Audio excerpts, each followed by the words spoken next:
नमस्कार, आप देख रहे हैं नेक्स्ट 9 स्पोर्ट्स और स्वागत है आपका हमारे खास अपडेट में। मैं हूं आपके साथ अभिलाष। भारत के लिए रविवार का दिन बेहद खूबसूरत रहा क्योंकि भारतीय टीम ने एक तो सीरीज जीती लगातार विदेशी सरजमी पर दूसरी, और उसके बाद कप्तान रोहित शर्मा की एक अलग इमेज सामने आई सभी के सामने।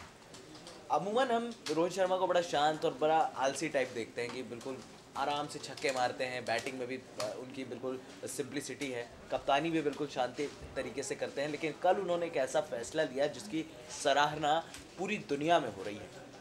अमूमन जब हम देखते हैं कि पिच में मॉइस्चर है या फिर गेंद थोड़ा सा हिलेगा, अगर हम टॉस जीतते हैं तो कप्तानों का फैसला यही होता है कि हम गेंदबाजी करें।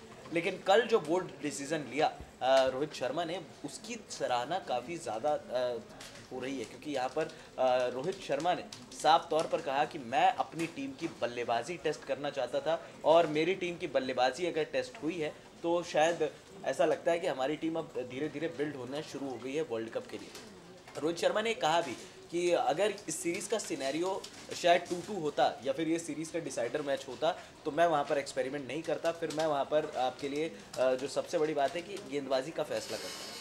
लेकिन जो सबसे बड़ा फैसला है कि भारतीय टीम जिस तरह से खेली कल, 18 पर भारत का स्कोर 4 था। अंबती रायडू यहाँ पर क्रिकेट खेल रहे थे और जिस तरह की उन्होंने पारी खेली है 90 रनों की, वो वाकई में दर्शाता है कि अंबती रायडू एक डिजर्विंग कैंडिडेट है नंबर 4 के लिए। हमने काफ़ी आलोचना की है रायडू की, लेकिन उस आलोचना का देखिए क्या फ़ायदा हुआ है वो हम सब ने देखा है। रायडू को लेकर हर कोई असमंजस में फंसा हुआ था कि क्या ये वर्ल्ड कप जाएंगे या नहीं जाएंगे, डोमेस्टिक क्रिकेट खेलना नहीं चाहते हैं। तो बहुत सारे ऐसे सवाल थे जिनके जवाब मिलने बाकी थे, लेकिन धीरे धीरे आहिस्ता आहिस्ता जब जवाब मिलते गए तो अब भारत की टीम ग्रूम होना शुरू हो गई। एक खिलाड़ी जिसका डिमेरिट सामने आया वो है दिनेश कार्तिक। उनको जब छोटे छोटे रोल दिए गए तो उन्होंने छोटे छोटे रोल बड़े बेहतर तरीके से निभाए हैं। लेकिन भारत जहाँ पर 20 पर 3, 25 पर 3 हो जाएगा, उसके बाद क्या भारतीय टीम यहाँ पर फिर किस तरह से किस खिलाड़ी को खिलाएगी, क्योंकि दिनेश कार्तिक ने अब तक वो साबित नहीं किया है कि नहीं भाई मैं जो है मैं वो मैच निकाल सकता हूँ या फिर मैं भारत को 250-300 तक पहुँचा सकता हूँ। क्योंकि अमूमन हम देखते हैं 20 पर 3, 25 पर 3 से टीमें 300, 350 बनाती हैं।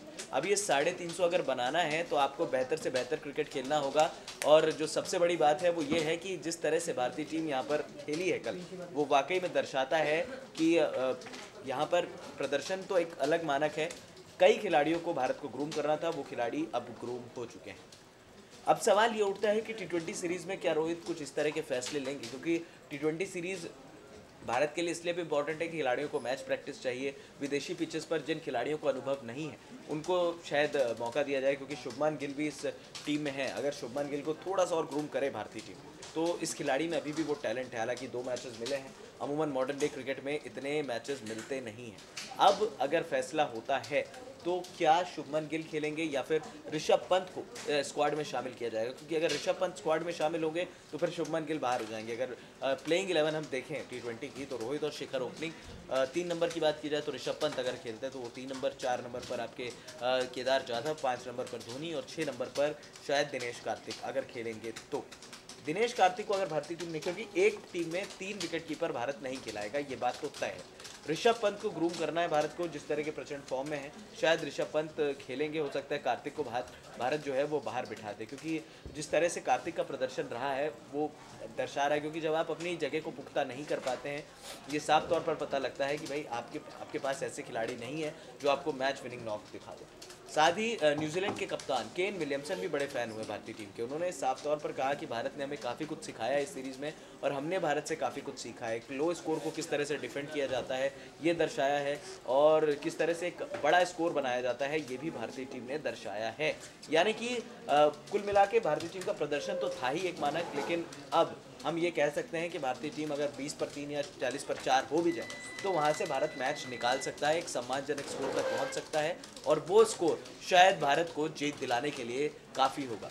अब इम्पॉर्टेंट फैक्टर यही है कि भारत क्या अपने बल्लेबाजों को और ज़्यादा ग्रूम करना चाहेगा, क्योंकि अब ये आपका शायद आखिरी टेस्ट है विदेशी पिच पर। हो सकता है कि खिलाड़ियों को आप मौका दे दें, खिलाड़ी बेहतर प्रदर्शन कर जाएं और आपको मैच निकाल कर दे दें। ऐसे में क्या यहाँ पर रोहित शर्मा रिस्क उठाएंगे एक बार फिर शुभमान गिल को खिलाने का?